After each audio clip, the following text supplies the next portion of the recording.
प्यारे बच्चों, अभी देश फिर से एक बार जेपी आंदोलन के जैसे आंदोलन की ओर मूव कर रहा है। आप समझिए, युवाओं में आग भड़क चुकी है। एक तो 4 साल तक आप नौकरियां नहीं देते हैं और उसके बाद एक ऐसी योजना लाते हैं जिसका कहीं कोई माई बाप नहीं है। कौन है ये लोग? पता करो यार, कौन इस योजना की बुद्धि देते हैं मंत्रालय को या पीएमओ को? यार पागल हो गए हो क्या तुम लोग? मतलब समझ बूझ खत्म हो गई है क्या? आर्मी के कारण हम लोग देश में सो पाते हैं चैन से, नहीं तो पता चले कब कहां बम फूट गया। पहले आते हैं मेरे दोस्त की इस योजना के बारे में। क्या है ये? हम इस योजना का पहले ही कह देते हैं पुरजोर तरीके से विरोध करते हैं और हम इस योजना के सपोर्ट में नहीं हैं।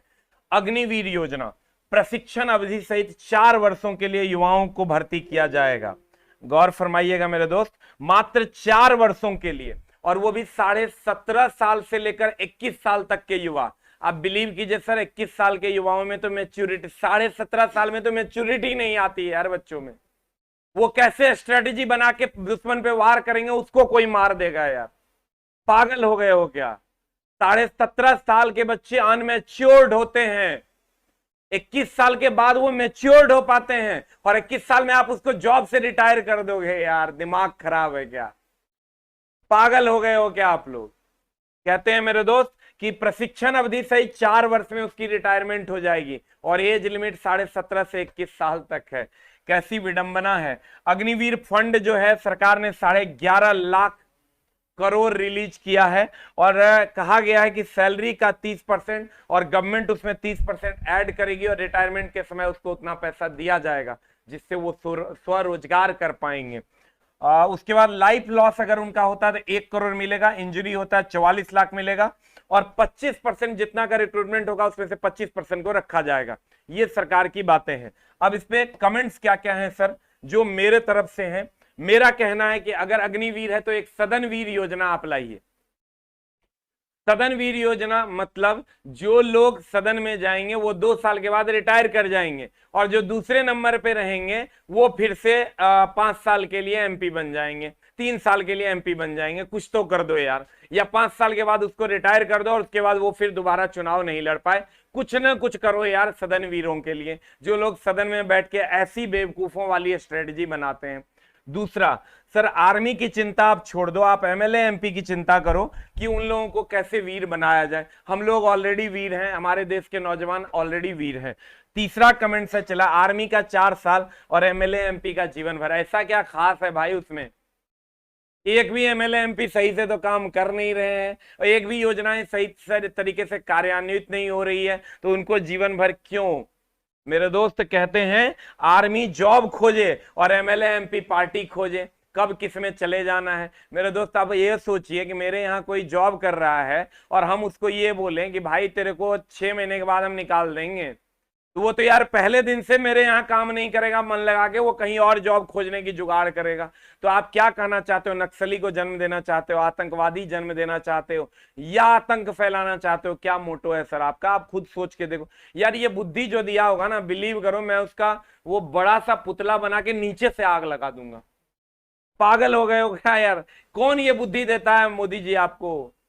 और ये लोग जो आके कमेंट्स करते हैं, अनुराग कश्यप जी हमारे आते हैं, बड़ा गोरे गोरे दिखते हैं वो, और कितना बढ़िया से खंडन करते हैं। क्या कॉन्फिडेंस है सर आपका? पागल हो गए हो भाई मेरे। लड़के 13 साल 14 साल के जब होते हैं ना, तो उनके सर पे वर्दी का खून सवार होता है। बॉर्डर मूवी देख करके वो अपने आप को सन्नी देओल मान बैठते हैं कि जब बंदूक मिलेगी तो पाकिस्तान पे वार करेंगे, जब बंदूक मिलेगी तो चाइना पे वार करेंगे, और आप उसको कहते हैं कि बाबू 21 साल में तुमको हम रिटायर कर देंगे।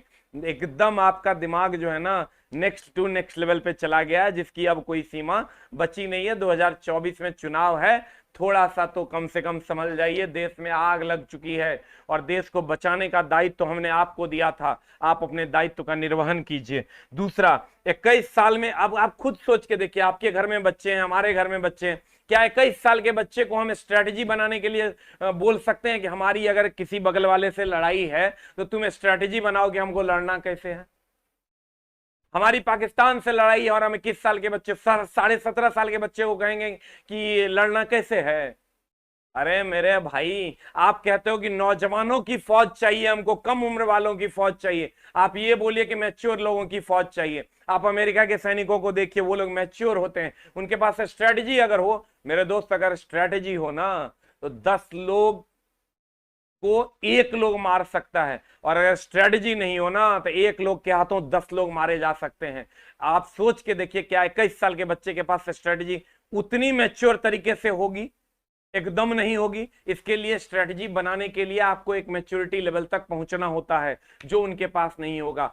क्यों सर, क्यों क्यों क्यों आप ऐसा कर रहे हैं? आप इस पर विचार कीजिए। हम लोग इसके फेवर में नहीं हैं। बच्चों की क्या मांगे हैं? पहली मांग है कि हम ये नहीं मानेंगे, एक लाइन की मांग है कि हम ये नहीं मानेंगे, और एज कम से कम 25 साल होनी चाहिए, और जो भर्ती की प्रक्रिया है उसमें 25 साल का एज होना चाहिए, और ये 25% जो आप रिटेन कर रहे हैं वो भी हम लोग नहीं मानेंगे। आप ये सोचिए सर कि जो बच्चे आर्मी में जाते हैं और 4 साल के लिए मान लीजिए जाते हैं, वो ऑलरेडी आप वो क्या उसको चलाना आप सिखा दीजिएगा? हमको ये बताइए सर, तीर धनुष चलाने के लिए लोगों को 2 3 4 महीने 6 महीने साल भर लग जाते हैं, और आप उसको आधुनिक हथियार चलाना कैसे सिखाओगे? तो आप उसको यही चाहते हो कि उसको मौत के मुंह में हम धकेल दें, सिर्फ और सिर्फ अपने राजनीतिक फायदे के लिए? तो ये नहीं चलेगा। आर्मी की वैकेंसी आप प्रॉपर वे में दीजिए। बहुत सारे बच्चे हमारे यहाँ भी आते हैं कि सर आप लोग कुछ बोलिए। सर हमारा पूरा सपोर्ट है आपको, जो हो रहा है हम लोग उसका पुरजोर तरीके से विरोध करते हैं, हम इसको नहीं मानेंगे। आप सर खुद सोच के देखिए, आर्मी नाम सुनते ही ना एक अलग से इमोशन जाग जाता है। हम लोगों को लगता है यार आर्मी मतलब यार उसके कारण हम लोग सेफ हैं, उसके लिए जो करना पड़ेगा करेंगे। हैट्स ऑफ है एक एक आर्मी के बंदे के लिए, हैट्स ऑफ है आर्मी के फैमिली के लिए, हैट्स ऑफ है उन वीर जवानों के लिए जिन्होंने हमारे देश के लिए खून बहाया है। और आज हम शर्मिंदा हैं मोदी जी आपके लिए, क्योंकि आपने हमारे आर्मी कम्युनिटी के लोगों को, हम उस नौजवानों को आपने दुखी किया है, जो नौजवान पैदा होते ही 12 साल 13 साल की उम्र में आते ही बॉर्डर मूवी देखते हैं, और बॉर्डर मूवी देखने के बाद सन्नी देओल बनने की कोशिश करते हैं और कहते हैं कि पाकिस्तान पे हमारी फतह निश्चित है। हाय पाकिस्तान, अगर सर उठा के देखोगे तुम्हें हम गोलियों से छल्ली कर देंगे, और उसके साथ छल करते हो आप। आपको शर्म आनी चाहिए, और ये जो लोग स्ट्रेटजी बना रहे हैं उनको हर हाल में ये शर्म आनी चाहिए कि आप क्या कर रहे हैं। शब्द हमारे कठोर जरूर हैं, सत्ता में बैठे हुए लोग, ये आप समझ जाइए, हम लोग सत्ता में बैठा सकते हैं तो सत्ता से उतार भी सकते हैं। आ रहा है 2024, संभलिए, और हम जैसे युवाओं को गलत करने पर मजबूर मत कीजिए, और ये हम लोग कदाचित नहीं सहने वाले हैं। हम चाहेंगे कि आप लोग सभी लोग आर्मी के नौजवानों को सपोर्ट कीजिए हर हाल में, क्योंकि ये लोग जिस सपना को जो कहते हैं हम लोग भारत माता की जय, हे भारत भूमि तुम्हारे लिए जान दे देंगे। कहां पता है कि भारत भूमि की सेवा करने के लिए हम जम्मू कश्मीर के बॉर्डर पर रहेंगे, और हमें इस बात की चिंता होगी कि क्या मेरा अगले साल नौकरी रहेगा कि नहीं रहेगा। क्या हम अगले साल हमको बैंकिंग की तैयारी करनी होगी, पता चला कि हम क्या सोचेंगे कि कल हमको युद्ध कैसे लड़ना है। हमको तो ये भी सोचना होगा कि हमारे घर का राशन पानी कैसे चलेगा। गरीब का बच्चा जो एकदम बहुत असहाय है, अगर वो फिजिकली फिट है तो उसको लगता है कि आर्मी में कम पढ़े लिखे लोग भी चले जाते हैं, तो वो लोग उसकी तैयारी करते हैं और जाते भी हैं। मेरे दोस्त, मेरे भाई, जो लोग भी ये स्ट्रेटजी बना रहे हैं, संभलिए, जगिए, देश को कम से कम आर्मी के नाम पे तो ना छलिए। हम लोग एनटीपीसी, ग्रुप डी, एसएससी के नाम पे जितना छलते हैं, हम लोग जितना हो पाता है बर्दाश्त करते हैं, कम से कम आर्मी के नाम पे छलना बंद कीजिए। ये कहीं से भी देश का युवा इस बात के लिए तैयार नहीं है, और आप 2024 के चुनाव में हमने आपको वोट दिया है, हमने आपको प्रधानमंत्री बनाया है। कम से कम प्रधानमंत्री जी आप तो ऐसा ना कीजिए, 56 इंच का सीना आपका है, आप ही कहते हैं मेरा 56 इंच का सीना है। थोड़ा सा संभलिए, और हम सरकार से हाथ जोड़कर नम्र निवेदन करेंगे, ये जो आर्मी के साथ छल आप कर रहे हैं इस पर ध्यान दीजिए, ये नहीं चलेगा। बच्चे ये बर्दाश्त नहीं करेंगे। जगह जगह पर जो भी हिंसाएं हो रही है, हम बच्चों से ये भी रिक्वेस्ट करते हैं कि हिंसा ना हो, अहिंसात्मक तरीके से हम लोग अपना विरोध प्रदर्शन करें। हम भी आपके साथ हैं, और किसी भी प्रकार की हिंसा ना करें।